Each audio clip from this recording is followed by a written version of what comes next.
Selamat sore, Adil Katalino, Bacuramin Kak Sarga, Wasengat Kajubata. Kami dari kelompok 1 dari kelas BPP APK akan memperkenalkan diri kami masing-masing. Saya Andrewita, kelas BPP APK. Saya Rio. Saya Kristina Yanti.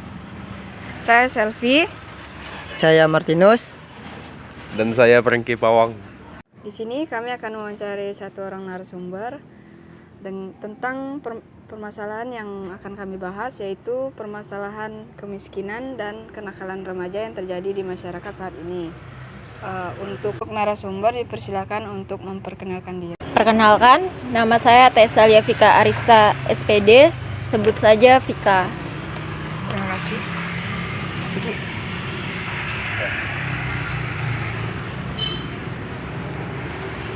Baik Kak, kita mulai masuk ke pertanyaan. Pertanyaan yang pertama Kak, seberapa seriuskah masalah ini dalam masyarakat? Menurut saya permasalahan kemiskinan dan kenakalan remaja di masyarakat ini sangat serius ya, karena sangat berdampak negatif sekali ke masyarakat di sekitar kita.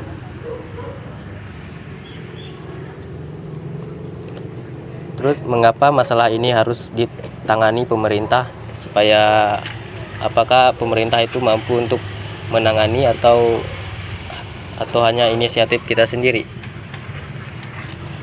Tentu saja ini harus ditangani pemerintah agar tidak semakin merajalela dan tidak semakin meresahkan masyarakat. Bagi saya, pemerintah sebenarnya mampu untuk mengatasi masalah ini.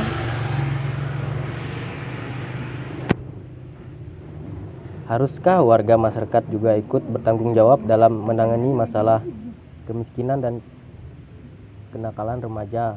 Mengapa? Tanggapan Kakak gimana?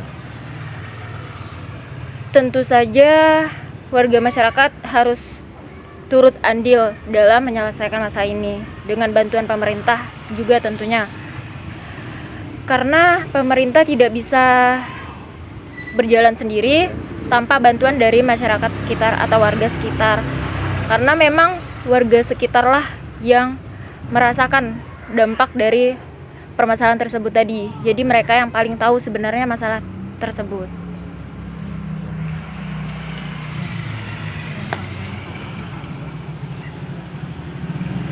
Di sini kami akan memberikan beberapa hal menurut tanggapan Kakak tentang masalah kemiskinan dan kenakalan remaja saat ini. Tidak adakah undang-undang atau kebijakan yang dapat digunakan untuk memecahkan masalah ini? Jawabannya iya atau tidak. Berikan alasan Kakak gimana? Menurut saya iya, sudah ada undang-undang atau kebijakan yang mengatur permasalahan ini di Indonesia. Khususnya pada Undang-Undang Nomor 11 Tahun 2012 Pasal 71 tentang Sistem Peradilan Anak, di mana di situ mengatur anak atau remaja yang melakukan kejahatan akan diberi hukuman atau tindak pidana. Ya, seperti itu. Sudah ada yang mengatur di Indonesia.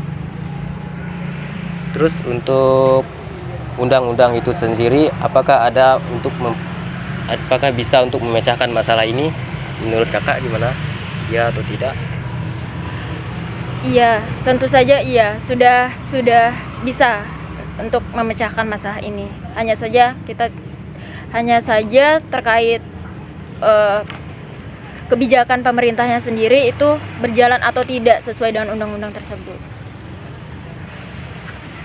Untuk undang-undang itu sendiri, apakah dalam memecahkan masalah ini sudah cukup atau sudah dilaksanakan dengan secara sungguh-sungguh atau tidak? Di Indonesia, menurut saya belum ya. Untuk aturan atau undang-undangnya sudah bagus, kebijakannya sudah bagus. Namun penerapannya di masyarakat masih belum signifikan, belum terlaksana dengan baik.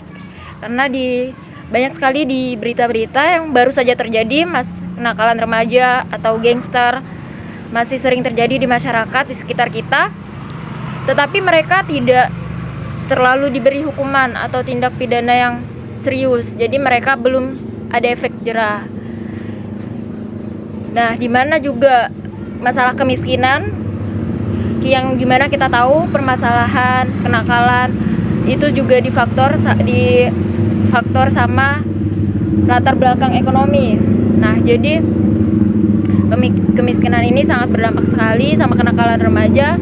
Nah, kenakalan remaja ini semakin berkembang luas, tetapi sudah ada kebijakan yang mengatur tetapi belum terlaksana karena kita lihat masih maraknya terjadi. Baik Kak, tingkat dan lembaga pemerintah manakah yang bertanggung jawab untuk menangani masalah ini? Apa yang harus mereka lakukan untuk menangani masalah yang kita bahas sekarang ini, yaitu kemiskinan dan kenakalan remaja ini? Yang pertama, lembaga kepolisian itu turut andil dalam menyelesaikan masalah ini, dapat juga bekerja sama dengan Kementerian Hukum dan HAM untuk memberikan hukuman lah yang sesuai dengan remaja, sesuai dengan undang-undangnya. Karena kita sendiri kan tahu untuk anak remaja dan orang dewasa berbeda hukuman tindak pidananya. Selain itu juga mungkin lembaga Komnas Perlindungan Anak, nah itu juga bisa turut andil dalam menyelesaikan masalah ini.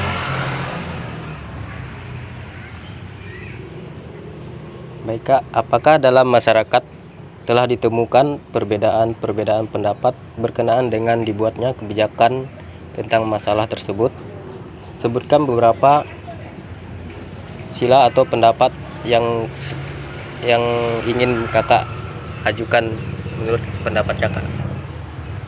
Sejauh ini mungkin yang saya tahu ada perbedaan pendapat di masyarakat. Yang pertama, ada yang setuju dengan undang-undang ini atau peraturan ini, namun ada juga yang tidak setuju karena itu tadi adanya HAM atau hak perlindungan manusia khususnya kepada anak. Jadi mereka tidak setuju atau mereka berpendapat bahwa cukup dikasih teguran aja, tidak perlu ditindak pidana. Menurut saya ada perbedaan pendapat seperti itu di masyarakat. Namun untuk saya sendiri, saya setuju dengan undang-undang yang ada. Apabila ada remaja atau anak yang melakukan tindak pidana seperti itu, dapat dihukum sesuai dengan undang-undang yang ada. Karena undang-undang yang atau kebijakan yang udah ada ini udah cukup bagus. Terus untuk pendapat Kakak tentang kemiskinan yang ada di masyarakat saat ini gimana? Untuk kemiskinan, kita tahu sendiri kemiskinan di Indonesia ya banyak sekali ya kasus kemiskinan, khususnya di kota-kota besar. Bahwa ini sangat penting bagi pemerintah. Pemerintah memang harus berperan besar untuk mengatasi kemiskinan tersebut. Tetapi juga karena kita tahu Indonesia negara yang besar, pemerintah tidak bisa mengatasi keseluruhan kemiskinan tersebut, maka memang warga masyarakat itu sendiri yang harus mungkin memperbaiki atau bekerja keras lah memperbaiki sistem perekonomian mereka sendiri. Atau juga pemerintah harus menerapkan kayak bantuan-bantuan yang udah ada nih, bantuan untuk para warga miskin. Itu contohnya seperti apa? Kayak sembako mungkin? Iya, sembako dan BLT atau bantuan uang tunai yang setiap tahun atau setiap bulan diberikan kepada masyarakat miskin itu perlu ditingkatkan lagi sih, atau harus ada terus gitu.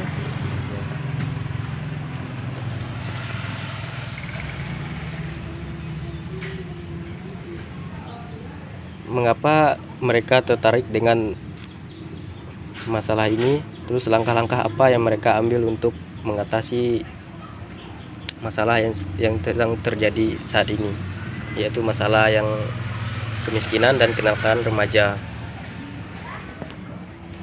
Mereka ini masyarakat ya? Iya, masyarakat.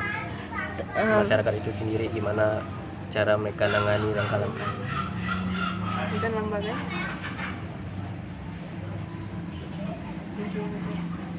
Lembaga. Oh ya, Bagi lembaganya. bagi lembaganya. Iya, karena itu memang tugas mereka. Karena itu memang tugas mereka ya, jadi mereka harus mengatasi masyarakat permasalahan itu tadi gitu. Apabila lembaga-lembaga tersebut hanya diam, tidak menyelesaikan masalah tersebut, tentu nanti permasalahan tersebut akan merajalela di sekitaran kita. Jadi memang mereka harus tertarik dan harus berperan dan mengambil peran untuk menyelesaikan masalah tersebut.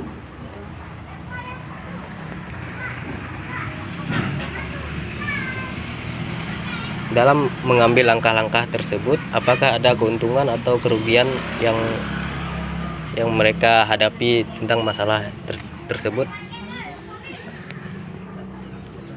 Untuk keuntungan dan kerugian tidak ada ya. Untuk keuntungan ya pasti apabila lembaga tersebut ikut campur dalam menyelesaikan masalah tersebut, ada keuntungan untuk bagi masyarakatnya sendiri. Sedangkan untuk kerugian tidak ada sih, tidak ada.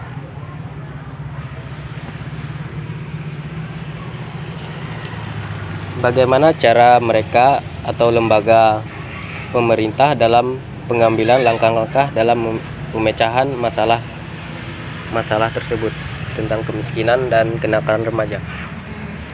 Untuk langkah-langkah yang pertama, mungkin mereka bisa bekerja sama dulu dengan warga sekitar, dengan kepala RT atau RW gitu. Mereka bisa bekerja sama meminta RT tersebut melaporkan kejadian kenakalan remaja atau kemiskinan yang terjadi di sekitar mereka. Setelah itu nanti mereka memproseskannya. Itu untuk langkah-langkahnya agar nanti penyelesaian permasalahannya merata memang ke seluruh lini masyarakat ya, sampai ke lembaga pemerintahnya. Iya, jadi mulai dari yang terkecil dulu, lembaga kepolisian mungkin bisa bekerja sama dulu kepada ketua RT atau kepala desanya, nanti kepala desanya melapor kepolisian, baru membawanya ke pemerintah. Hanya sekian saja Kak wawancara dari kami tentang permasalahan kemiskinan dan kenakalan remaja di masyarakat pada saat ini. Kami dari kelompok 1 mengucapkan terima kasih kepada kakak narasumber Kak Pika yang telah membantu kami dalam menyelesaikan tugas kami, tugas UAS ujian akhir semester kami. Sekian dari kami, kami ucapkan terima kasih.